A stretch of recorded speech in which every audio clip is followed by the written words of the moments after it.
2024 Deputy Communications Director Caroline Sunshine is with us to talk more about these important meetings today. Caroline, welcome to you. Thanks for being here.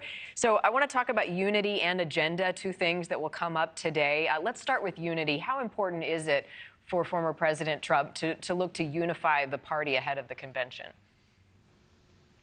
Well, I won't get ahead of the president and what he has to say, but I would say that President Trump is the leader of the Republican Party, and he's made it very clear that he intends to govern as a president for all Americans. And you can see that as evidenced by, President Trump's known for speaking his mind, and he does so at his rallies. This past week in Nevada, he suggested a new policy idea to no longer tax tips for hospitality workers. That's an idea that benefits not just Republicans, not just Democrats, but all Americans. And I actually think, our campaign is seeing record numbers of support from definitely different interesting groups of demographics that aren't historically Republican, right? We're seeing support from union workers, young people, African Americans, and I suspect it partly has to do with President Trump's sincere willingness to govern as a president for all Americans. You think about hospitality workers, a lot of hospitality workers are young people, and so a policy like no longer having a tax on your tips is certainly something that's going to help them afford life in Joe Biden's America.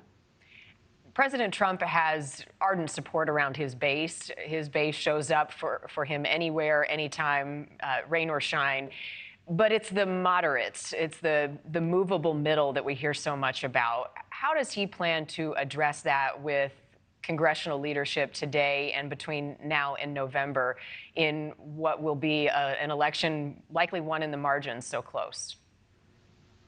Well, I won't get ahead of President Trump, but I will say President Trump intends to govern as a president for all Americans, and he intends to have an administration that is ready to do so on day one. I would point to how President Trump governed in his first term. He had a very successful, innovative legislative term. He had historic tax cuts for the middle class. He cut a lot of regulations. In government, it's not always what you pass, it's sometimes what you cut.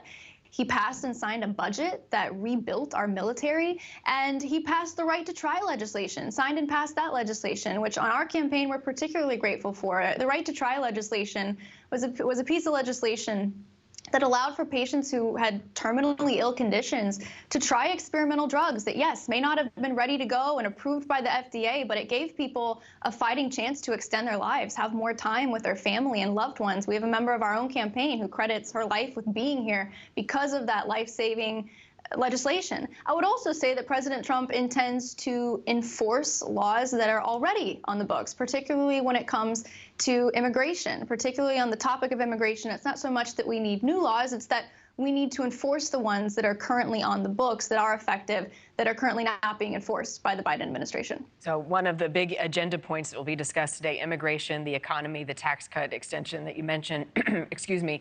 What's he doing in terms of debate prep right now? How's that going? Well, I think President Trump's debate prep is every day when he answers questions from the media, when he's out on the campaign trail, when he's interacting with people. I think the debate prep is President Trump's day-to-day. You see, he's not afraid to take questions anytime, any place, anywhere. And I think it's why you continue to see him have support from so many different kinds of Americans. You mentioned our business leaders earlier. Our business leaders know that Joe Biden hasn't been great, has been really bad, actually, for their bottom line. And President Trump is a highly successful businessman. He has a record of knowing how to run the economy like one, and President Trump is thinking and speaking about Americans' bottom line, right? We have an economy right now where we have to get our inflation down. We have to renew our American energy dominance. We have to provide relief for American businesses and workers. And President Trump, I believe, and so does many people are saying it, as we say around here, President Trump is best poised to do that for the American people. And he'll be able to show as much on the debate stage. Final question, how close is he to a vice presidential pick come the convention? Well, I would tell you the only person who knows who Donald J. Trump is going to pick for vice president is Donald J. Trump himself. Thank you for watching. Go to newsnationnow.com to find NewsNation on your television provider. And don't forget to click the red subscribe button below to get more of NewsNation's fact-driven, unbiased coverage.